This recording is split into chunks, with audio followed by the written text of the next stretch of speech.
주님께서 여러분과 함께 또한 사제의 영과 함께 마테오가 전한 거룩한 복음입니다. 주님 영광 받으소서. 그때 11 제자는 갈릴레아로 떠나 예수님께서 분부하신 산으로 갔다. 그들은 예수님을 뵙고 엎드려 경배하였다. 그러나 더러는 의심하였다. 예수님께서는 그들에게 다가가 이르셨다. 나는 하늘과 땅의 모든 고난을 받았다. 그러므로 너희는 가서 모든 민족들을 제자로 삼아 아버지와 아들과 성령의 이름으로 세례를 주고 내가 너희에게 명령한 모든 것을 가르쳐 지키게 하여라.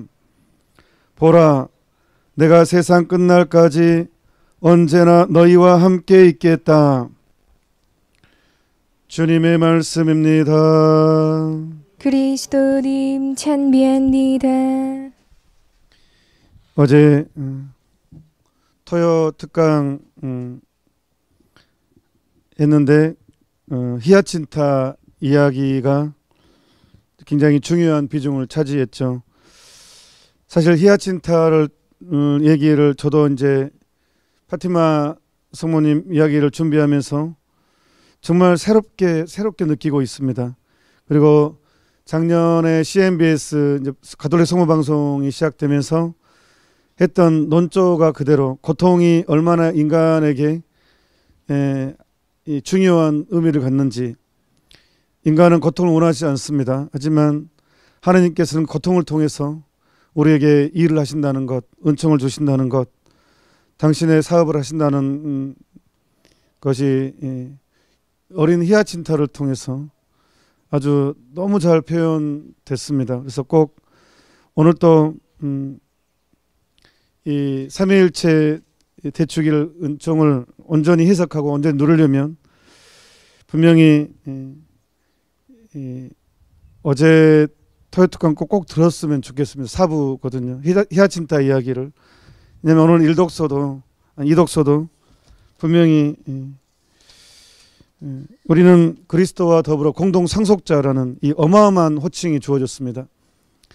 그리고 그 어마어마한 호칭을 누리려면 다만 그리스도와 함께 영광을 누리려면 그분과 함께 고난을 받아야 됩니다. 이것은 우리 운명이거든요. 이것을 피하려고 하니까 자꾸 복잡해지는 것이고 어려워지는 것이고 그렇습니다. 이것을 딱 어차피 우리가 쓴 한약을 먹을 때 쓰디 쓴 것을 왜 마십니까? 우리가 쓴 것을 왜 마셔요? 맛도 없는데. 몸에 좋다는 것을 아니까 써도 매를 대서라도 먹이는 게 한약이잖아요. 그러니까 쓰지만 그것이 결국은 내 몸을 좋게 한다는 것 때문에 부모는 비싼 한약 사서 먹이잖아요. 하나님도 그렇습니다. 그래서 우리는 쓴 한약을 마실 때 진짜로 찔끔찔끔 마시면 써서 못 마십니다. 어차피 마실 거 그냥 원샷으로 마셔야지만이 그냥 다 온전히 마실 수 있습니다. 김대건 신부님께서 이제 15살쯤 됐나요? 그때 이제 걸어서 부모랑 헤어져서 당신은 중국 넘어가려면 겨울에 가야 돼요. 왜 그러겠어요? 광이 얼어야 되니까. 그래서 겨울에 이제 그것도 집신 신고 그 엄동 옛날에 눈도 많이 왔잖아요. 날씨도 지금 아열대로 바뀌어서 지금 뭐 기후가 달라졌죠. 옛날에는 엄청 추웠을 것 같아요. 지금보다 훨씬. 거기에 이제 중국으로 가서 신학 공부를 하죠. 근데 김대건 신부님이 가장 어려워했던 것 중에 하나가 그거였대요. 하느님은 한 분인데 성부, 성자, 성령, 아버지, 성부, 아버지, 성자, 아들, 성령으로 나뉜다. 그런데 동등하다. 우리 한국에서는 아버지와 아들이 어떻게 동등할 수 있어요? 제비도 안 되는데. 근데 김대건 신부님 입장에서는 항상 부모를 공경하고 뭐 그거를 무너뜨린 건 아니지만 아버지와 아들이 동등하다. 이것이 되게 이해가 안 됐대요. 어릴 때부터 자라온 그 교육이 있는데 아버지와 자식이 동등하게 삼위일체라는 게 동등하다는 거, 일체. 그리고 하느님이 한 분인데 성부 하느님, 성령 하느님, 성자 하느님. 그러면 세 번이 호칭되잖아요. 성부 하느님, 성자 하느님, 성령 하느님. 그런데 하느님은 한 분이에요. 그럼 뭐 그런 갑자기 변신한 것인가? 그냥 성부 하느님이 갑자기 하느님, 성자 하느님이 됐다가 갑자기 성령 하느님이 됐다가 변신하는 것. 변신도 아니에요. 근데 하느님은 한 분이에요. 대체 이게 무슨 뜻인가? 그래서 김대건 신부님도 이거 되게 어려워했어요. 대체 이걸 어떻게? 종교는 두 종류의 종교가 있어요. 두 종류. 딱 종교는 크게 두 종류로 나눕니다. 크게 하나는 자연 종교, 하나는 계시 종교 그럽니다. 자연 종교라는 것은 뭐냐 그러면 인간이 깨달은 거예요. 인생 이치가 뭘까? 생로병사가 뭐냐? 하면서 이렇게 왜 고통이 오느냐? 하면서 이제 지리산에서 이렇게 돌을 닦아 갑자기 확 필히 현타가 딱 와가지고 인생은 이것이야라고 이제 선포하는 것. 이게 이제 자연 종교. 대표적인 게 불교죠. 석가모니라는 분이 생로병사에 대한 그 인생의 고와 고민하다가 인생은 고통이 왜 오냐? 고통을 피하고 싶다. 모든 욕망이 고통의 근원이다. 그래, 이 욕망을 비우는 거, 이것이 행복의 비결이다. 모든 욕망을 비우는 작업. 이 완성을 뭐라고 합니까? 열반이라 하죠.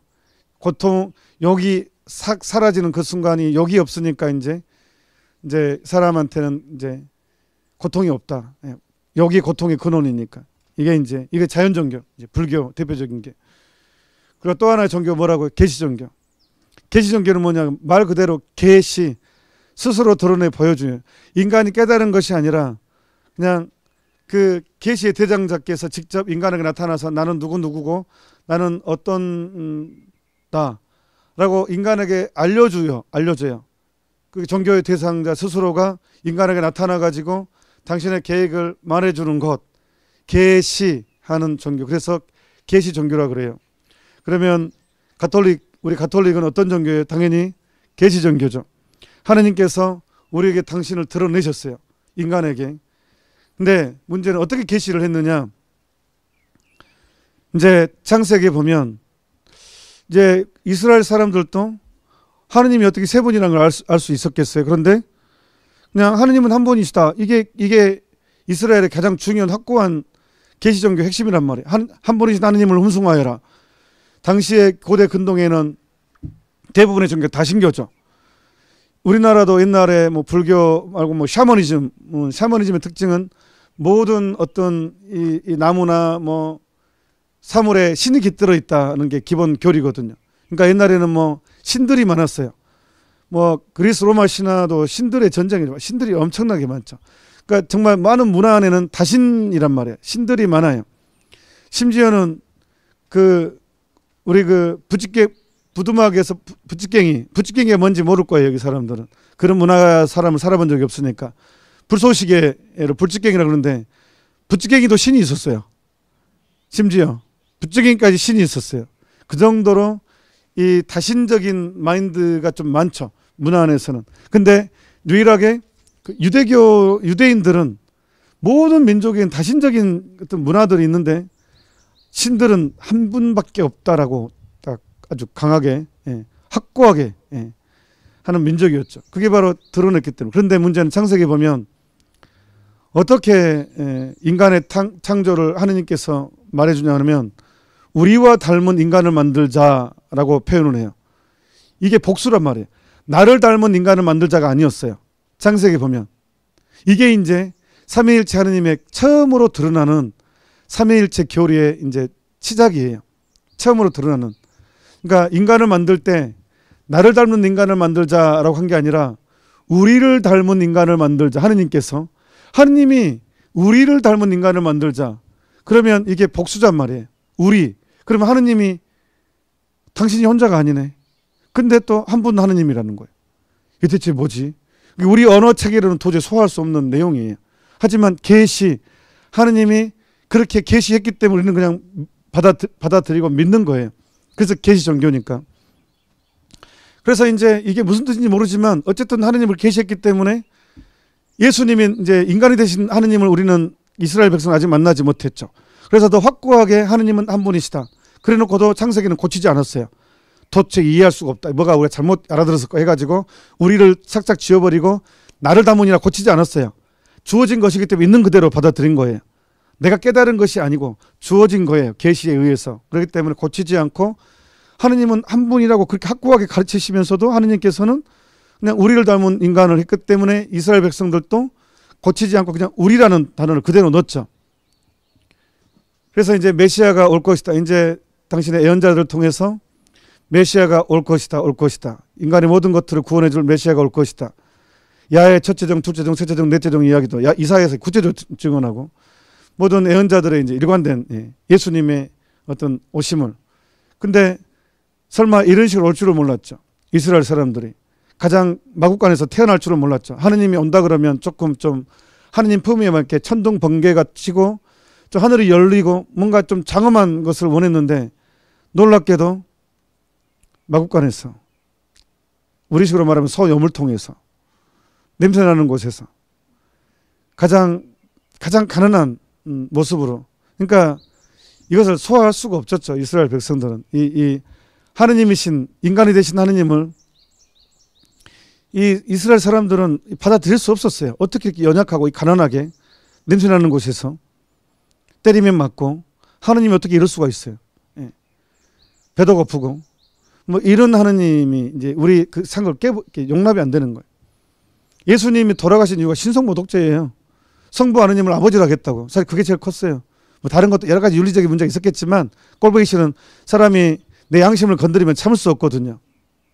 잘 살고 있는데 괜히 이게 희생을 요구하는 걸 요구하면 한 둘 중에 한 사람이 죽어야죠. 그래서 근데 제목, 구체적인 예수님의 제목은 신성모독죄예요. 하느님을 감히 아버지라고 했다고. 그래서 예수님을 죽여버렸죠. 역사상 가장 비참한 방법으로. 근데 예수님은 우리한테 계시했어요. 어떻게? 당신이 하느님의 아들임을, 당신이 하늘에서 왔음을, 그리고 당신이 모든 사람들의 죄를 속죄하러 왔음을, 그러니까 창세기 3장 15절의 완성자임을, 그래서 성모님을 여인이라고 부릅니다. 당신의 자기 계시예요. 성모님을 어머니라 부르지 않고 결정적인 순간에 물이 포도주로 바뀌는 기적을 행하실 때, 당신이 신적인 능력을 행사하실 때, 그리고 신적인 능력의 완성, 십자가상에 돌아가실 때 성모님을 어머니라 부르지 않고 여인이시여라고 해요. 그게 바로 예수님의 자기 계시거든요. 자기가 신이라는 것, 하느님께서 왔다는 것에 대한 이 증언이 예수님 친임. 바로 그 여인이 창세기에 3장 15절 여자와 내가 원수가 되게 하리라. 그 여인 들을 낳으니 그 여자를 동정녀를 하리라. 그거에 대한 여인, 그 개념입니다. 그러니까 이게 다. 그래서 예수님이 이제 하느님이신 사람이었다는 것, 이게 자기 계시입니다. 그래서 이것은 제자들은 따르다가 못 받아들인 사람은 떠나갔고 받아들인 사람은 완전한 그리스도인이 됐고 그렇습니다. 우리는 그리스도인이죠. 그래서 이제 그러면 이제 두 번째가 드러났어요. 성부 하느님, 성자 하느님 드러났어요. 근데 하느님이, 예수님이 또 마지막 헤어지기 전에 또 엄청난 말씀을 해요. 내가 떠나는데 승천한다. 근데 굉장히 슬퍼하니까 내가 떠나는 것이 너희들한테는 유리하다. 더 좋은 조건이다. 왜냐하면 내가 위로자이신 성령, 파라클리토 성령을 너에게 보낼 것이다. 이게 이제 세 번째 계시예요. 그러니까 전주가 성령 강림 대축일이었어요. 성령 강림 대축일 바로 다음 주일에 삼위일체 대축일을 지금 교회 전례력으로 갖다 붙여놨거든요. 왜냐하면 성령 강림으로 인해서 나머지 성령 하느님이 드러났거든요. 우리에게 계시됐거든요. 그래서 이제 우리는 성령 강림 이후로 이제 완전하게 삼위일체 하느님을 누리게 된 거예요. 그러니까 지금은 성령의 시대예요. 성령에 의해서 우리는 하느님을 아빠 아버지라 부를 수 있게 됐으니까. 이게 이제 그래서 이제 이게 완성, 삼위일체 대축일로 인해서 완전한 계시의 완성이에요. 성령 하느님으로 인해서 우리는 이제 완벽하게 그 성령 하느님을 이미 피부로, 고해성사를 통해서, 성체성사를 통해서 우리는 매 순간 성령 하느님을 이미 피부로 호흡하고 있습니다. 성모님께서 스테파노 고피 신부님 그 책을 통해서 자주자주 말씀하시는 게 지금은 성령의 시대다라고 하는 게 바로 그것입니다. 성령 하느님이 이제 계시됩니다. 그래서 우리는 삼위일체 하느님, 그래서 삼위일체. 그러니까 인간 이제 편의상 인간의 용어를 이제 우리가 이해하기 좋게 언어가 만들어지는 거죠. 뭐 우리나라의 눈이 많이 오는 나라가 아니니까 눈도 두 종류, 한방눈, 쌀이눈, 진눈깨비 눈, 좀 눈의 종류가 많네요. 눈이 매일 일상이 된 에스키모 그쪽은 눈에 대한 호칭이 6개예요. 뭐 습한 눈, 뭐 더 건조한 눈, 뭐 이런 눈부터 시작해서 눈을 부르는 호칭 6개. 그러니까 언어라는 것은 인간의 이해하기 좋게 이렇게 만들어지는 게 언어인데, 그래서 삼위라는 것은 뭐냐 그러면 인간을 이해할 때 우리는 인격, 한 사람은 인격체를 하죠. 인간을 할 때 인간을 인격. 근데 이제 하느님은 구분을 해야 돼. 인간하고 좀 구분을 해야 돼서 어떤 용어로 쓰냐면 위격이라는 단어를 쓴 거예요. 그래서 삼위라는 단어를 쓰는 거예요. 인간하고 하느님 구분해 주기 위해서. 그래서 삼위. 이거 생각하면 그렇게 어려운 용어는 아니죠. 삼위인데 일체를 이루고 있다. 하나의 몸을 이루고 있다. 그러니까 각각의 위격이 있다. 그러니까 우리가 각각의 인격자죠. 각각의 한 사람 한 사람이 인격자처럼 각각의 인격이 있으면서 각자 독립적이라는 거예요. 각각 독립적이지만 하나의 일체를 이루고 있다. 근데 이게 좀 어렵다는 거예요. 이해하기가. 그러니까 이거를 이해하려고 하지 말고 그냥 계시 종교고 받아들이는 쪽으로 하는 게 훨씬 나아요. 뭐 굳이 그래도 좀 이해 좀 해봅시다. 한다면 제가 비유한다면 저는 H2O, HOT가 아닙니다. H2O가 학교 다닐 때 뭐라고 해요? 물이잖아요. 물의 기호가, 화학 기호가 H2O, 수소하고 산소의 결합이에요. 근데 수소하고 산소는 각각의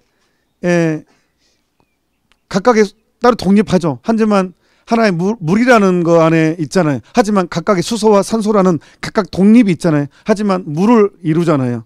그래서 저는 아무리 생각해도 삼위일체 교리를 해석하는 데는 그래도 H2O가 제일 낫다 이렇게 이제 생각하는데, 굳이 그것이 아니어도 우리는 계시에 의해서 예수 그리스도께서 우리에게 보여주신 거에 의해서 성부 하느님, 성자 하느님, 성령 하느님, 삼위일체 하느님을 우리는 믿습니다. 한 분이신 하느님 안에서 각각 위격, 인격이나 각각 위격으로 독립적으로 존재하면서 하나를 이룬다. 사랑의 일치. 그리고 이 삼위일체 교리는 어느 순간 확 드러난 게 아니라 구세사 이제 창세기부터 시작해서 점점 이제 서서히 또 예수님에 의해서 그리고 성령 강림으로 이제 처음부터 확 삼위일체로 드러난 게 아니라 구세사 인간의 구원 역사 안에서 점점 이제 이렇게 드러나서 하이라이트로 성령 강림으로 이제 완벽하게 우리에게 이제 삼위일체 하느님이 드러났죠. 그래서 우리가 성호를 걸을 때 성부와 성자와 성령의 이름으로 이 자체가 신앙 고백이 되는 거예요. 나는 한 분은 하느님이신데 삼위의 하느님을 나는 고백합니다. 그래서 예수님께서도 명령을 내립니다. 좀 이해했으면 좋겠다가 아니에요. 오늘 복음은 너희들이 내 가르침은 이런 것이니까 너희 좀 이해 좀 해주면 좋겠다 이런 내용이 아니에요. 그냥 명령이에요. 이제 오늘 예수님은 신적인 모습이에요. 마지막 승천 전 마지막 이제 제자들이 하는 교훈 이제 강론이죠. 그래서 근데 제자들이 압도가 돼요. 그래서 땅에 엎드립니다. 그 전에는 예수님하고 이렇게 하도 뭐 밥도 같이 먹고 하다가 오늘 제자들 모습 완전 다른 모습이에요. 완전하게 신적인 현현을 느끼게 하는 그런 행동이에요. 제자들은. 그래서 땅바닥에 완전히 엎드립니다. 예수님 안에서. 예수님이 그 안에서 명령을 내립니다. 그러므로 너희는 가서 나는 하늘과 땅의 모든 고난을 받았다. 이제 인간이 되신 하느님이시기 때문에 당신 고난은 이제 인간이 되신 하느님이죠. 그래서 인간을 다 대신할 수 있어요. 모든 고난을 받았다. 그러므로 너희는 가서 모든 민족들을 제자로 삼아 아버지와 아들과 성령의 이름으로 세례를 주고 내가 너희에게 명령한 모든 것을 가르쳐 지키게 하여라.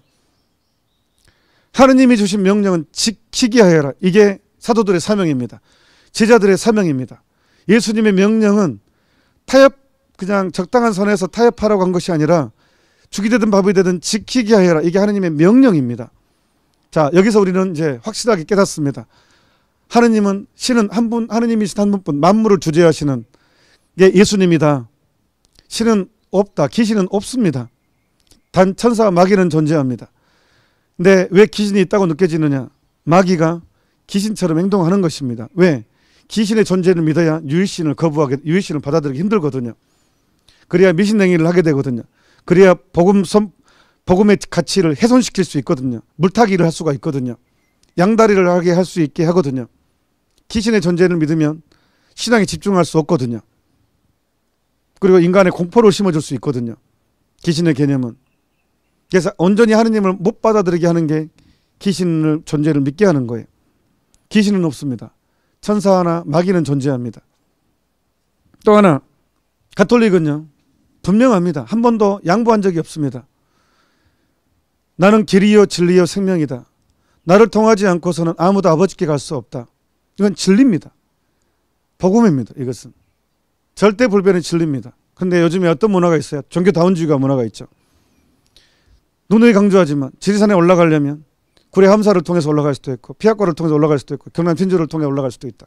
정상에 다 만난다. 모든 종교는 각다 그냥 옳고 선한 것이 있죠. 인간의 아무리 천주교 신자 아닌 사람도 선한 것이 있고 천주교 신자도 악한 사람도 있고 다 인간의 군상이죠. 그런 모습들이죠. 근데 가톨릭 교회에 확고합니다. 천국으로 구원에 이르면 예수 그리스도 외에는 누구도 아버지께 갈 수 없다. 그러면 예수님 몰랐던 시대는 뭐 조선시대나 뭐 고조선 시대, 그때 우리 역사에 예수님 몰랐던 사람들 그러면 예수님 몰랐으니까 지옥 가냐? 아닙니다. 가톨릭 교리를 모르니까 그런 소리를 하죠. 내 탓이 아니면, 예수님을 모르는 것이 내 탓이 아니라면 하느님의 책임을 물을 수가 없어. 내 탓이 아닌데 우리가 어떤 죄를 물으려면 우리가 재판을 할 때 가장 중요한 개념이 누구 탓이냐예요. 누구 탓이냐. 그 탓을 가리는 게 재판이에요. 거기에 벌이 있고 상이 있고 그런 거예요.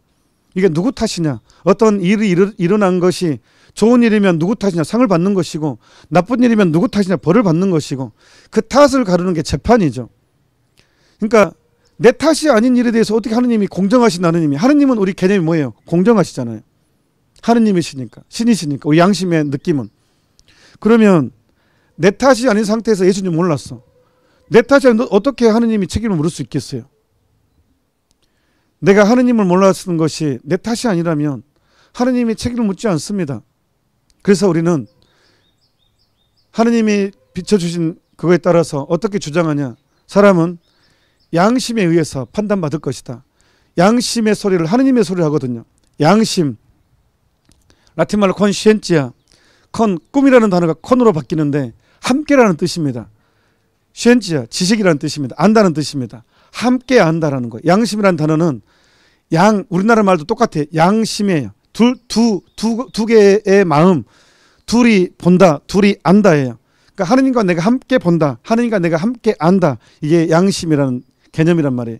그러니까 양심의 소리를 우리는 하느님의 소리라고 그래요. 사람은 양심으로부터 착한 일은 해라, 악한 일은 하지 말아라 라는 소리를 들어요. 그러니까 양심의 소리에 충실하면 구원을 받는 거예요. 그렇다면 또 이런 문제가 나와요. 그럼 굳이 세례 받을 필요가 있느냐. 양심에 따라 행동하면 되는데 하나만 하고 둘을 모르는 소리예요. 사랑은 사랑을 부릅니다. 양심이 불안하면 하느님이 엮기를 바라게 돼 있습니다.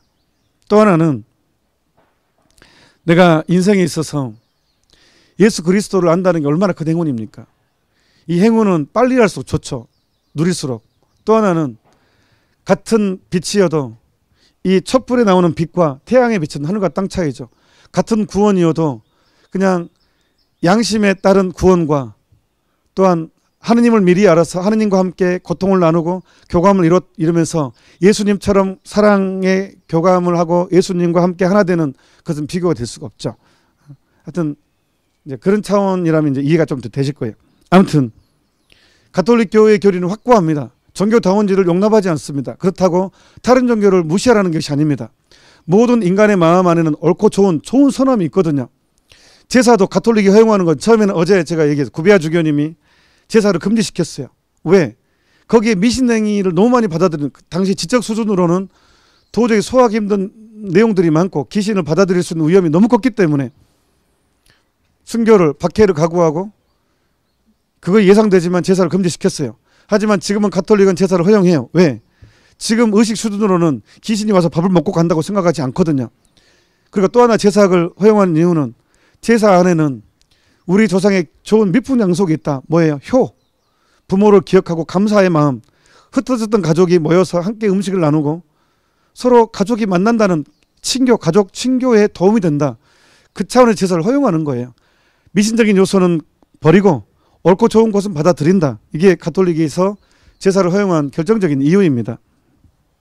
그러니까 우리가 가톨릭이 유일무이한 구원의 종교다. 성체성사가 구원의 핵심적인 요소다라고 우리가 고백하지만 그렇다고 타 종교에 대해서 우리가 그 사람들이 하고 있는 것을 존중하면서도 우리의 종교를 알려주는 게 우리의 복음 선포입니다. 우리는 이러이러한 것입니다. 3 더하기 4가 5라고 주장하는 사람들한테 3 더하기 4는 7이죠. 예. 그래서 이단들아 5를 버리고 7을 믿어라가 옛날의 방식이었다면 지금은 바뀌었어요. 10 이하의 자연수라는 점에서 당신과 우리는 똑같습니다. 당신과 우리는 이 차이입니다. 하지만 우리는 7이라고 주장하는 사람들입니다. 이러이러해서 그게 종교 간의 대화입니다. 너도 옳고 나도 옳고가 종교 간의 대화가 아니라 10 이하의 자연수라는 점에서 당신들이나 우리나 똑같습니다. 당신들과 우리는 이 차이입니다. 하지만 우리는 7이라고 주장하는 3 더하기 4가 7이라고 주장하는 사람들입니다. 이게 가톨릭 입장이에요. 이게 예수님의 가르침이고. 그러니까 우리가 헷갈려서는 안 됩니다. 오늘 하느님의 계시에 의해서 너무너무 중요하고 유리한 복음을 우리는 들었습니다. 어떤 내용입니까? 이독서에 보면 성령께서 몸소 우리가 하느님의 자녀임을 우리의 영에게 증언해 주십니다. 우리가 하느님의 자녀임을. 자녀임에서 상속자이기도 합니다. 우리는 하느님의 자녀임의 상속자라는 거예요. 그래서 우리가 하느님을, 우리는 유명한 연극 여가에 율브리너의 나는 왕이로소이다. 왜 왕입니까? 우리가 임금을 아버지라 부르니까, 왕을 아버지라 부르니까 나도 왕이죠. 예. 그러니까 자녀이며 상속자이기도 합니다. 우리는 하느님의 상속자입니다. 그리스도와 더불어 공동 상속자인 것입니다. 다만 이게 포인트죠. 그리스도와 함께 영광을 누리려면 그분과 함께 고난을 받아야 합니다. 이게 우리의 운명입니다. 고통을 피하려고 하니까 복잡해지는 거라니까요. 그리고 어려워지는 것, 신학도 어려워지는 것이고. 신앙은 정말 단순한 것입니다. 루치아 히아친타 프란치스코는 너무너무 단순했기 때문에 가장 충실한 하느님의 도구가 됐습니다. 복잡한 사람들은 절대 그렇게 될 수가 없습니다. 복잡은 깨를 부리는다는 뜻이거든요. 그래서 우리가 그리스도와 함께 영광을 누리려면 그분과 함께 고난을 받아야 됩니다. 그러면 어떤 고난을 받아야 되느냐? 일독서에 나와 있죠. 그래서 그러니까 오늘 일독서와 이독서와 복음은 착착 서로가 감기는 거예요. 완전히 서로가 완벽하게 물려 있습니다. 모세가 백성에게 말했다 하면서 이제 그러므로 너희는 오늘 주님께서 위로는 하늘에서 아래로는 땅에서 하느님이시며 다른 하느님이 없음을 분명히 알고 너희 마음에 새겨두어라. 미신행위를 확실히 끊으라는 것입니다. 하느님은 한 분뿐이시다라는 것, 다른 걸 기대하지 말라는 것입니다.